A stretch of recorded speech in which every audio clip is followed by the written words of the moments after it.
ลาตัวใหญ่ๆเลยเขาได้นี่แหละสำหรับของกินตอน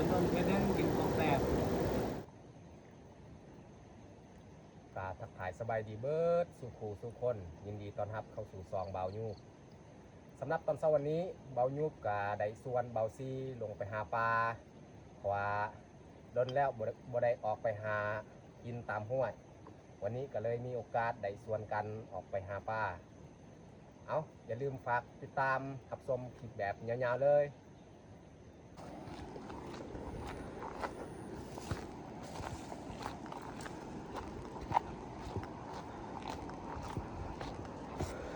เส้นทางนี่มันเจือนเบิดเพราะว่าช่วงนี้กาฝนตกตลอดเลย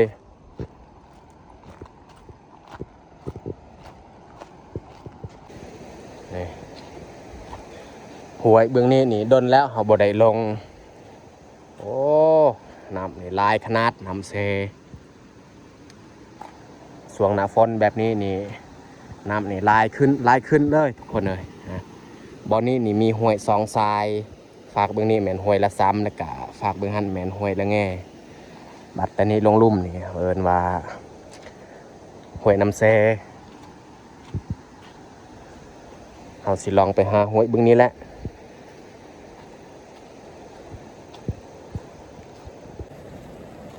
ตอนเขาไปว่านแห่นี่อาจจะบ่ได้ถ่ายเพราะว่าบ่มีมือกล้องต่างคนกับต่างหาบ่ได้ถ่ายน้ำนี่ไหลแห้งเลยทุกคนเลย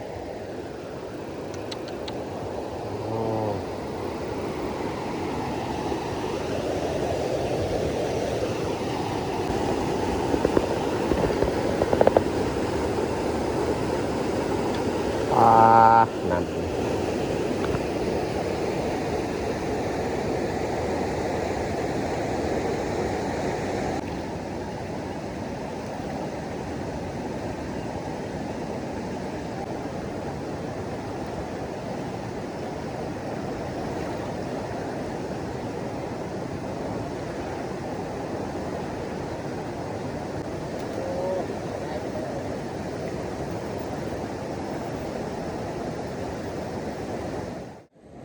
ตอนนี้เขากลับจากไปวานแฮแล้วเพราะว่าห้วยตัวนี้นี่เขาไปบ่ได้น้ำลายก็เลยกลับไปวานแฮห้วยละเงต่ออีกแล้วเขาสิมาเบิ่งผลงานเลยว่าเขาได้จักโตนี่สำหรับผลงานก็ถือว่าโอเคอยู่ปลาตัวใหญ่ๆเลยเขาได้ปลาจาดปลากัวโอ้5-6 โตพุ่นแหละเขาได้แต่ว่าตัวใหญ่ๆแต่เขาสิเกียมไปวานแห่หวยตัวนั้นต่ออันนี้ให้เขาเจ้าโอ้น้ำนี่โคตรลายเลยเขาข้ามไปฟังบึงหันบ่ได้ถ้าว่าเขาข้ามได้นี่เขาไปวานไกลอันนี้ใกล้ๆบ่ไกลเขาไปไกลบ่ได้วิดโค้งตัวนี้ไปพุ่นเขาไปโอ้ฝนตกอีกแล้วฮะบางย่านนี่ฝนตกหลายตอนเขาไปวานแห่นี่บ่ได้ถ่ายกะย้อนว่าบ่มีมือกล้องแล้วก็อีกอย่างทางเขาไปนี่ก็ค่อนข้างยากเขาถ่ายบ่ได้นี่ก็คือทุกคนเห็นนั่นแหละน้ำนี่ลายขนาดเขาย่างไปตามแคมน้ำนี่ก็ลำบากนี่แหละบ่อนี้แล้วเขาจะสร้างเป็นที่พักเลยเขาสิเฮ็ดกินอยู่นี่เลยนี่ทุกคนเบิ่งน้ำนี่โคตรลายมันมาอีกหาปลานี่บ่ได้เลยน้ำนี่ความมันลายนี่มันเพิ่มขึ้นเรื่อยๆเลยเพราะว่าบางย่านนี่ฝนตกลายน้ำทรายเบื้องหันนี่ใครแน่อยู่แต่ว่าทรายนี้และลายกว่าหมู่เพราะว่าฝนนี่บ่หยุดบ่เศร้าบางยานี่มันตกแต่ว่าเบายุบกับบ่ได้ทายเพราะว่าบ่มีมือกล้องเฮานี่คาแต่อยากวานแฮสำหรับขับแรงนี่เฮาจะไปวานห้วยตัวนั้นเพราะว่าห้วยตัวนี้นี่เฮาวานแฮบ่ได้แล้วนี่ น้ำนี่มันเข้าป่าเลยตามแคมนี่มันเข้าป่าเฮาว่านแห่บ่ได้บางย่านนี่เฮาไปว่านแต่ลุ่มครัวตัวนี้แหละแต่ว่าป่านี่เฮาบ่ได้เพราะว่าน้ำนี่มันเพิ่มขึ้นเลยจนเฮาว่านก็บ่เป็นและบ่มีบอนสิว่านแห่คับแรงนี่เฮาจะว่านเบิ่งนี้อีกตอนนี้นี่เฮาจะมาเฮ็ดกินก่อนปลาเฮาก็ได้ 4-5 โตแล้วก็ซ้ำเฮ็ดของกินนี่แหละ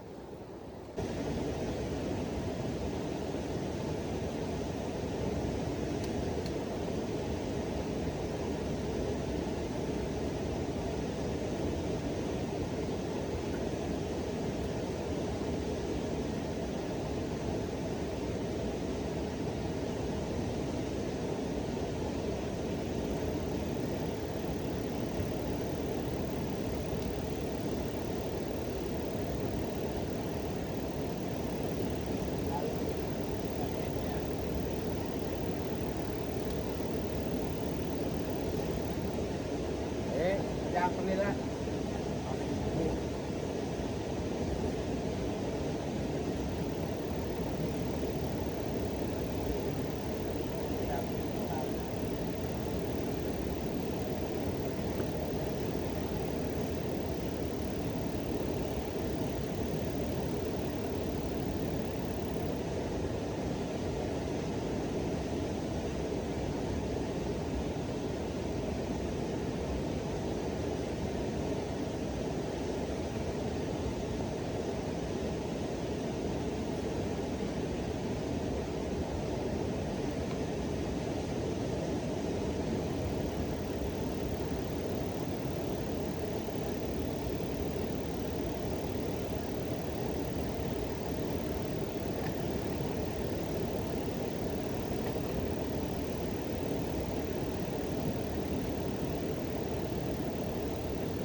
การสั่งที่พักของเฮาก็ถือว่าสำเร็จเรียบร้อย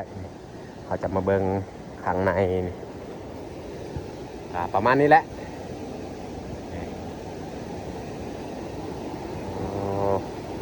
สบายหลบฝนนี่เวลาฝนตกเขาจะมากินข้าวอยู่นี่แล้วก็สิดังไฟเลยอยู่นี่จังหน่อยอันนี้ก็คือทอที่เขารอไว้แต่ด้นแล้วแต่ว่าบริษัทตัวนี้เขายังบ่ทันได้มาคนเอามีแต่เขาจะเกียมดังไฟแล้วบัดนี้สิเริ่มเฮ็ดของกินตอนนี้ก็เวลา 11 โมงแล้วพอดีเลย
เจ๊งบ่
เฮาดังไฟก็เรียบร้อยแต่เฮาจะปาดใส่ปลาออกแล้วก็เฮ็ดของกินเลย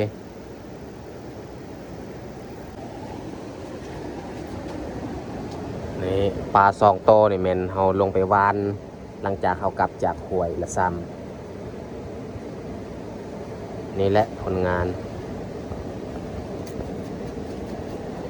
โอ้โหบ่ออกเซย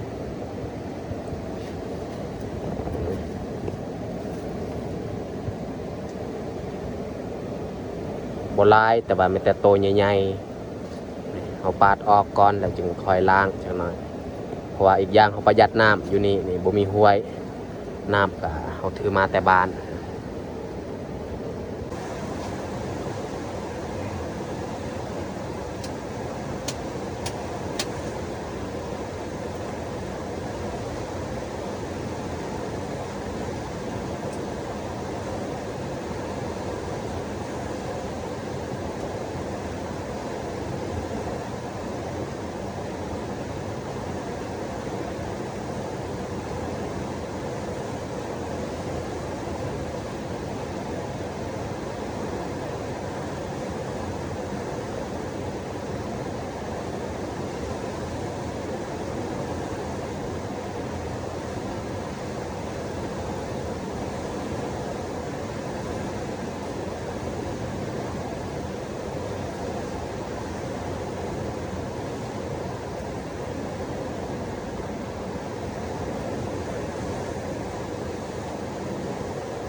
เฮาตัดซีนปลาก็ถือว่าสำเร็จนี่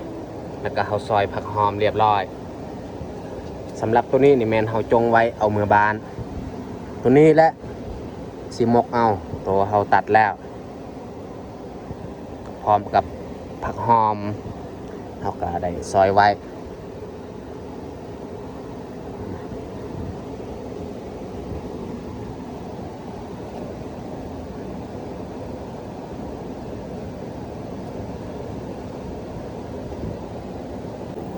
Asuin tamasay pa ya kan ตอนนี้นี่เฮาปรุงเรียบร้อยเกลือแป้งนัวเฮาก็ใส่เรียบร้อยแล้วว่าจะเป็นผักหอมอันนี้หญ้าตัวนี้นี่ดับกลิ่นคาวบ่ฮู้ว่าเขาเอิ้นผักอีหยังตัวนี้แต่เฮาสิห่อไว้เลยห่อแล้วก็เอาไปหมก เอ้เฮาห่อเรียบร้อยส่วนที่เหลือนี่แม่นเฮาจงไว้เอามือบ้านมีแต่เฮาสิไปใส่เลย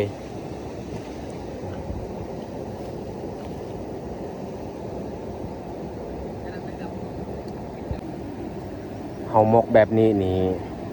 หอมได้ก็คือแบบเฮาล่ามนั่นแหละหอมเพราะว่าเครื่องปรุงนี่เฮากะไว้อยู่ในเลยใส่กับปลา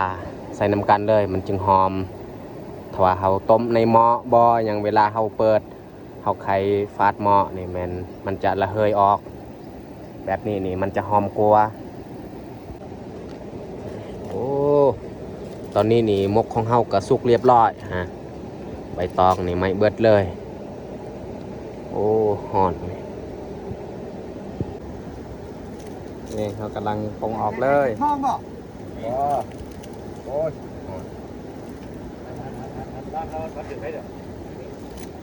จับจังจับไป แม่แม่โอ้คนเวียดนี่เขามาเบิ่งปลาของเฮาปะไว้นี่เขาหันได้โตวหนึง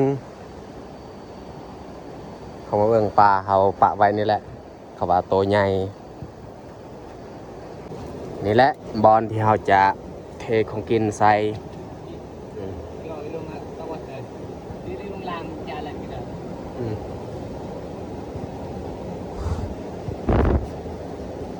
ไปสืบต่อของกินเฮา เอ้ย เบียดเมื่อยแล้วแต่เบิ่งเบาอยู่ โอ้ หอมจังโอ้โห เราสิกินแบบนี้เลยนี่โอ้กลินหอมขนาด ยังมีน้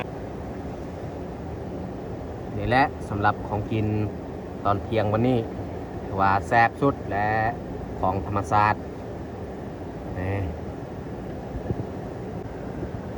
มีแต่เฮาเกียมเลยนี่ ำจะเตาตะปังอันนี้ก็ไม่มา เอาเข้ากับซองทงนี่มีแต่เฮาสีเกียมลงมือกินข้าวเลย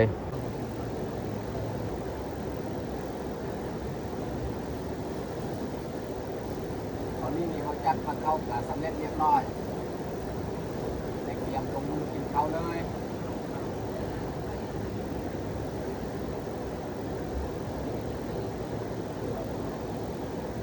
เอาเลี้ยงจะมีประทานก่อน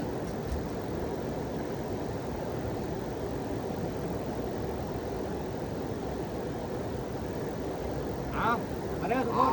มา ข้าวเที่ยง คนมากินข้าวเที่ยงเหมือน กั กัน น เฮาอยู่กินกับพ่อนี่แหละกินผักเฮาก็ว่าโอเคนะต้นๆแค่นี้กินของแซ่บ ของกินหายากในแบบนี้เพราะเขาบ่ดุบ่ได้กิน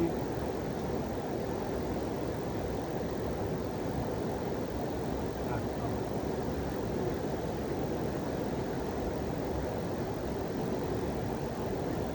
ของกินแบบนี้ผมคือแต่ตลาดของธรรมชาติ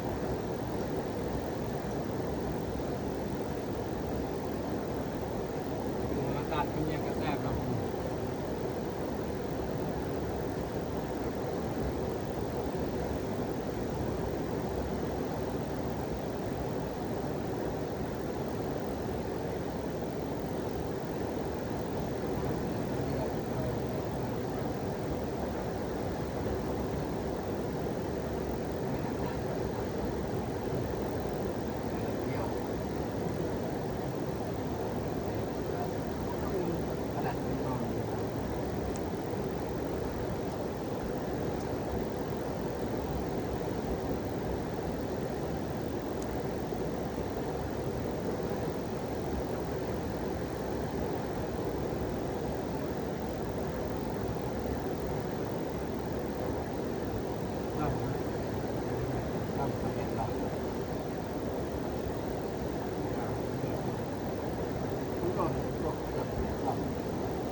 ต้มตาล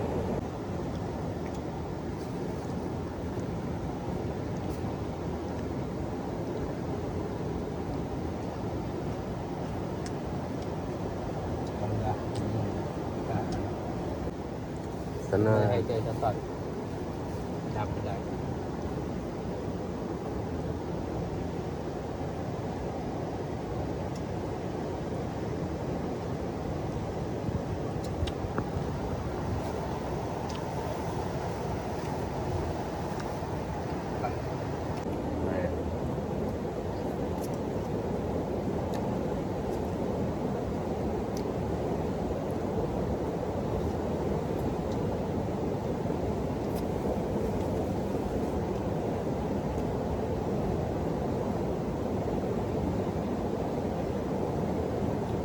ของกินนี่ยังเหลือเลย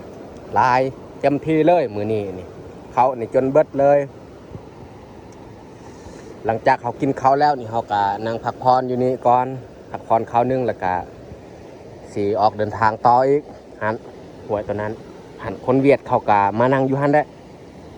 เพราะว่าห้วยตัวนี้นี่น้ำลายเขาหาบ่ได้ถือว่าเขาลงมาหาปลาวันนี้ก็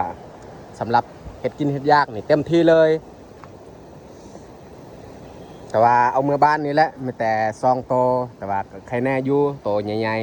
ๆเอามาฝากให้พ่อแม่อยู่บ้านสำหรับขับแรงนี่แมนอาจจะบ่ได้ทายเลยเพราะว่าตอนแรกนี่ก็คือเก้าอันแรกแบบบ่มีมือกองมันยากเวลาเขาไปแต่สำหรับคลิปนี้ก็สิจบลงเพียงเท่านี้แหละต้องขอขอบอกขอบใจทุกท่านที่เขามาเบิ่งมาชมแต่ต้นจนจบถ้ามักคลิปแบบนี้ก็อย่าลืมกดไลค์กดแชร์กดติดตามเพื่อเป็นกำลังใจให้เบายูบได้เฮ็ดคลิปต่อๆไปเอาขอบใจบายบายพอกันในคลิปต่อไป